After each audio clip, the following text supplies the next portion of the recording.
బంతి పువ్వులని నవ్వులు ఏమాయని అందాల సినదాన సెప్పవే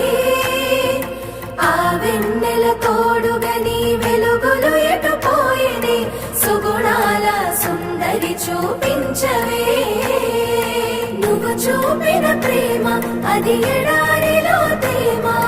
నువ్వు పంచిన స్నేహం అది నమ్మలేని మోసం అయినా వస్తావనే ఆశతో ఎదురు చూస్తూ ఉంటాడు శ్వాసతో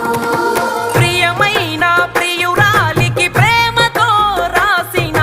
ప్రేమలేఖ స్వయమైన చేతులతో ముక్కలుగా చింపిందే మనసు లేక నువ్వు ఊర్వశివని కాదే నిన్ను